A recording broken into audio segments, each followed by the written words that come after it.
আসসালামু আলাইকুম। কি অবস্থা সবার? আই হোপ সবাই ভালো আছেন, সুস্থ আছেন। আমিও আলহামদুলিল্লাহ ভালো আছি। প্রতিদিনের মতো চলে আসছে আরেকটা নতুন ভিডিও নিয়ে। আশা করি সবার কাছে খুবই ভালো লাগবে। এই তো এখানে তুলে নিচ্ছি হেলেন। এই হেলেনগুলো তুলতে কিন্তু ভীষণ ভালো লাগে। খাওয়ার চাইতে সবচাইতে বেশি আমার কাছে আনন্দ দেয় তোলাটা এতটাই ভালো লাগে। তবে একটু কষ্টও আছে, কারণ মাথায় কিন্তু প্রচুর রোদ পড়ে। একটা আপু গতকালের ভিডিওতে আমাকে প্রশ্ন করেছেন যে হেলেন কি, এটার অন্য কোনো নাম আছে কিনা। আসলে আপু আমি নিজেও জানি না। আমাদের এখানে এটাকে হেলেন বলে। এটা দেখতে বরবটির মতো, কিন্তু একটু খাটো। তবে ডালগুলা খেতে ভীষণ ভালো লাগে, সুন্দর একটা গ্রান আসে। মুগ ডালে যেরকম একটা গ্রান আসে, ঠিক তেমনি এই ডালেরও সুন্দর একটা গ্রান আছে। এই ডাল মাংস দিয়ে রান্না করে খাওয়া যায়, ভর্তা তৈরি করে খাওয়া যায়, যার যেরকম খুশি ভুনা করে খাওয়া যায়। এই ডাল বিশেষ করে কাঁচা অবস্থায় খেলে খুবই বেশি ভালো লাগে। এই হেলেনগুলা বরবটির মতো যখন কাঁচা থাকে তখন কিন্তু রান্না করেও খাওয়া যায়, ভর্তা তৈরি করেও খাওয়া যায়। এটার কিন্তু অনেক সুযোগ সুবিধা রয়েছে। কাঁচাগুলো কিন্তু সত্যিই একেবারে সিমের মতো লাগে রান্না করে খেলে। মাছ দিয়ে যখন ইচ্ছে হয় তখনই আমি রান্না করি, আমার কাছে বেশ ভালো লাগে। তো এই তো আমার ডালগুলা কিন্তু তোলা হয়ে গেছে। আর এই ডালগুলা কিন্তু প্রতিদিনই তুলতে হয়, তুলতেই কিন্তু বেশ ভালো লাগে। আমাদের বাড়ির পাশে কিন্তু আমাদের নিজস্ব সয়াবিন ক্ষেত আছে, সেখানেই মূলত আমি এই ডালগুলা শখের বশে লাগিয়েছিলাম। তো মাশাল্লাহ এখন এত ডাল হয়েছে, আমার মনে হয় যেন আমাদের আর ডাল কিনতে হবে না পুরো বছরের জন্য। এখান থেকেই মূলত ডাল নিতে পারবো আলহামদুলিল্লাহ। আল্লাহ তাআলা রিজিকে যা রাখে তাই পাবো। তবে আমার কাছে মনে হয় যেন এক বছরের ডাল আমাদের হয়ে যাবে, আর কিনতে হবে না। মসুরির ডাল, মুগ ডাল, সব ধরনের ডালের চাইতে এই ডালটা কিন্তু আমার বেশ পছন্দ। মুগ ডালের কিন্তু সুন্দর একটা গ্রান আসে, তো ঠিক তেমনি এই ডালও কিন্তু মুগ ডালের মতো খেতে ভীষণ ভালো লাগে। তো এগুলো আমি রোদে দিয়ে শুকিয়ে একটু মচমচে করে নিলাম। এবার আমি খোসাটা ফেলে দিব আর বিচিগুলা বের করে নিব। যেহেতু অল্প ডাল, হাত দিয়েই কিন্তু বিচিগুলা বের করা যায়। যদি বেশি হতো তাহলে অন্যভাবে নেওয়ার চেষ্টা করতাম। আসলে এই ডাল এক এক জায়গায় এক এক নামে পরিচিত। আমাদের এখানে আমি ছোটবেলা থেকে এই নামটাই শুনেছি, এর অন্য কোনো নাম আমি শুনিনি। তো হয়তোবা বিচিগুলা দেখেই অনেকে চিনতে পারবেন। গতকালের ভিডিওতে 3-4 জন আপুরাই আমাকে কমেন্টস করে বলেছেন যে আপু হেলেন কি। তো আজকের ভিডিও দেখলে নিশ্চয়ই তারা বুঝতে পারবেন। এই বিচিগুলা দেখলেই কিন্তু তারা চিনতে পারবেন, হয়তোবা আপনাদের এলাকায় এটার নাম ভিন্ন হতে পারে। তো আমি খোসাগুলা ফেলে ডালগুলা বের করে নিয়েছি। আর মাশাল্লাহ দেখতেই পাচ্ছেন ডালগুলা খুবই সুন্দর, একেবারেই ফ্রেশ, কোনো ঝামেলা নেই এই ডালের ভিতরে। আমি মনে করি গ্রাম মানে হচ্ছে বিনোদন, কারণ গ্রামে থাকলে সব ধরনেরই সুবিধা ভোগ করা যায়। তবে হ্যাঁ, কষ্টও আছে। আমি কিন্তু প্রচুর কষ্ট করি, আর কষ্ট ছাড়া কিন্তু উপায় নেই। কষ্টটা করতেই হবে, প্রত্যেকটা নারী পুরুষ যেই বলেন না কেন কষ্ট করতেই হয়। আমি যদি এই ডালগুলা না লাগাতাম তাহলে কিন্তু আমার কিনে খাওয়া লাগতো। আমি বুদ্ধি করে সয়াবিন ক্ষেতের পাশেই কিন্তু ডালগুলা লাগিয়েছিলাম। তো আলহামদুলিল্লাহ এখন দেখি যে মাশাল্লাহ অনেক ডাল হয়েছে। তো আমার কাছে কিন্তু ভীষণ খুশি লাগছে। প্রত্যেকটা গৃহিণী কিন্তু বুদ্ধি করে চলে বিদায়ী কিন্তু সংসারের উন্নতি হয়। আর প্রত্যেকটা নারী চায় যে সংসার কিভাবে উন্নতি হবে, তেমনি আমিও। এবার চলে আসছি সয়াবিন খেতে। এখান থেকে মূলত কিছু সয়াবিন তুলে নিব। সয়াবিনগুলা কিন্তু এখনও পাকেনি, কাঁচা আছে। এই কাঁচা সয়াবিন খেতে কিন্তু ভীষণ মজা। কাঁচা সয়াবিন আপনারা কখনো খেয়েছেন চাল ভাজা দিয়ে? আমি কিন্তু ছোটোবেলায় সব সময়ই কিন্তু কাঁচা সয়াবিন চাল ভাজা দিয়ে খেতাম। আর মা, চাচি, জেঠিরা দেখতাম সয়াবিনের সিজন আসলে সব সময়ই কাঁচা সয়াবিন দিয়ে চাল ভাজা দিত সকালবেলা। এটা খেতে কিন্তু ভীষণ ভালো লাগতো। এই সয়াবিন দিয়ে কিন্তু পিঠা তৈরি করে খাওয়া যায়, তারপর রান্না করে খাওয়া যায়, বিশেষ করে ডাল রান্না। আর ভর্তা তো করে খাওয়া যায়, এটা তো সবাই জানেন, এটার তো তুলনাই হয় না। সয়াবিনের কাঁচা ভর্তা খেতে কিন্তু ভীষণ মজা।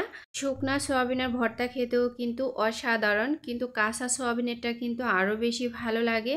তো এখানে আমি সয়াবিন তুলে নিচ্ছি মূলত ডাল রান্না করার জন্য। আজকে আমি ডাল রান্না করব সয়াবিন দিয়ে।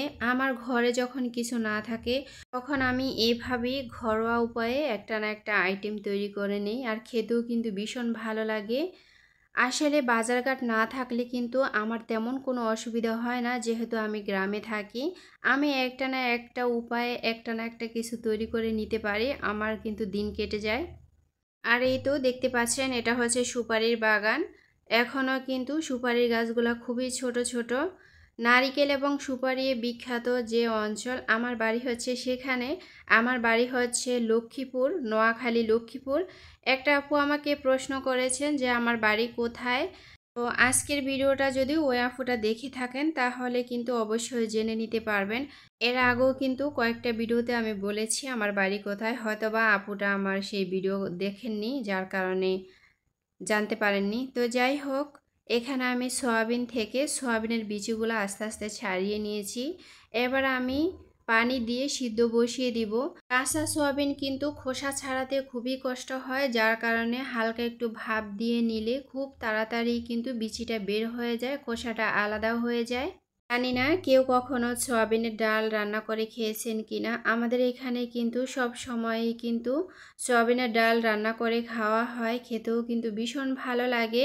সেই সাথে কিন্তু পিঠা তৈরির কাজে সয়াবিনটা বেশি ব্যবহার করা হয়, বিশেষ করে পাকন পিঠা। এই পিঠাতে কিন্তু সয়াবিনটা বেশি ব্যবহার করা হয়, সেই সাথে পোয়া পিঠা।